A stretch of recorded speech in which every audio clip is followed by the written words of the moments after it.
Hello everybody, Hoochie Hamilton back with you today. And today I'm going to go over my Volus Adept build.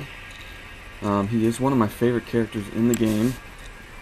I've also had a lot of friends asking me how I play with him and do so well with him. So today I will go over the build and show you how it's done. Okay, here we go to stasis. At rank 4, I prefer stasis strength over duration, simply because if you go duration, you got 7.8 seconds already. The enemy's going to be killed way before he actually falls out of stasis. So why not deal 100% 50 more damage before it actually falls out? You know, that's why I go that way. Rank 5, recharge speed over bonus power. If bonus power was at 50%, I would consider taking it. 30% just is too low of a chance for me to get it, so I like to be able to spam stasis on the humanoid enemies. So I go recharge speed for sure on rank 5. Rank 6, it's vulnerability all the way for me over bubble. Simply put, vulnerability adds like a detonation evolution to stasis. 50% more damage plus 35% more damage before they fall out. That way it allows me to stasis an enemy, throw an orb at them for a stronger detonation, and then shoot them while they're on the ground helpless. Bubble's also very good, but you lose that biotic punch once you throw an orb, and that's why I prefer vulnerability over bubble. Biotic orbs, we move on here. I like to go damage with all of these powers here. The reason for it is it has a bonus against armor and barriers. When I'm hosting, I can throw all three of them pretty quickly for a 45% debuff as well, and that does a good bit of damage to any boss unit. So I go damage at 4 as opposed to radius. I also typically just stasis any humanoid enemy, so the radius is really not necessary because they're not going to be able to dodge it anyway. And then I set off a biotic explosion with that. And then rank 5, I go damage over recharge speed. Again, I have 200% recharge speed, so an extra 5% per orb is really unnecessary, so the damage wins over for me, and that's why I take that at 5. And then the big one for me at rank 6 is the expose.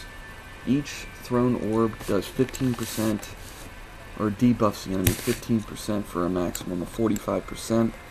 So typically what I'll do is, if there's a boss unit, I'll communicate to my team, letting them know I'm going to debuff it. That way we can all focus fire on that particular enemy for that instant, and it drops it very, very quickly. Great team power. Expose, one of my favorite evolutions in any power in this game.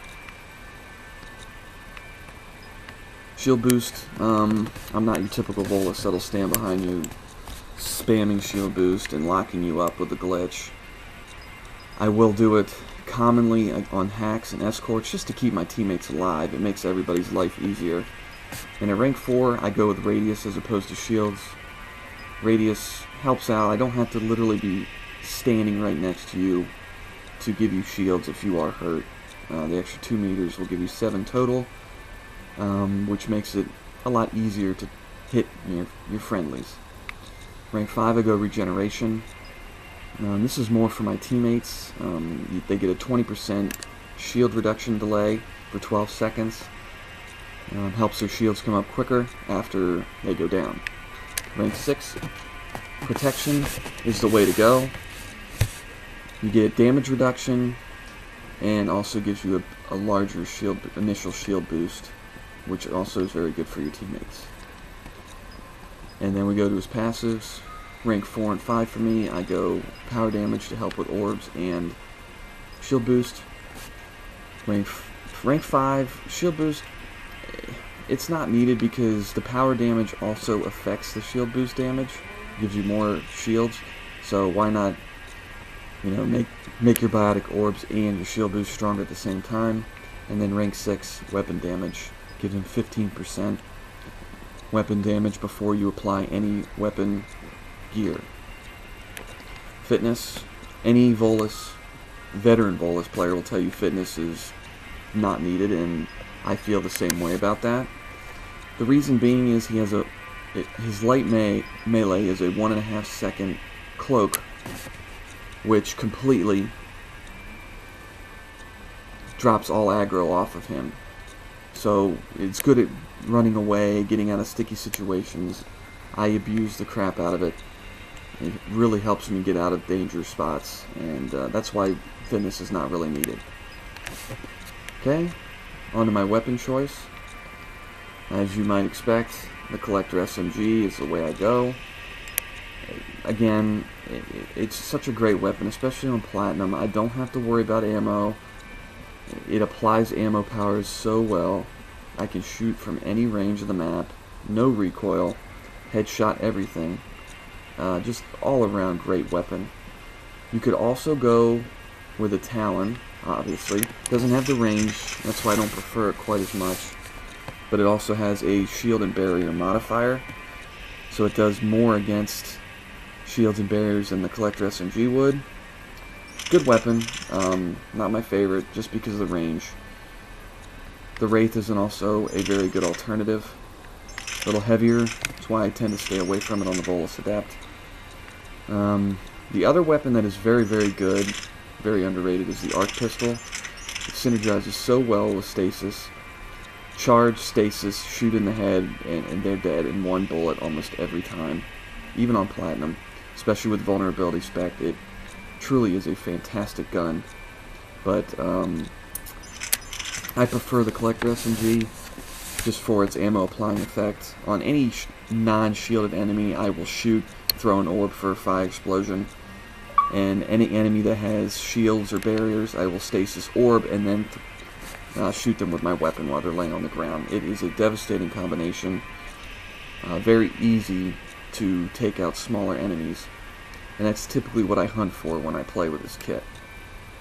As far as the equipment goes, expert package for me, 12% weapon damage along with recharge speed. I know it doesn't really matter, but if I did go SMG amp, I'm only gaining 2.5% weapons damage, so why not gain the extra 12% recharge speed with it.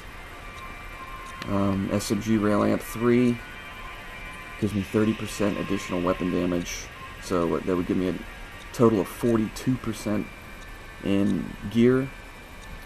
And then I go Incendiary 4, one of the very few kits that I do use this on.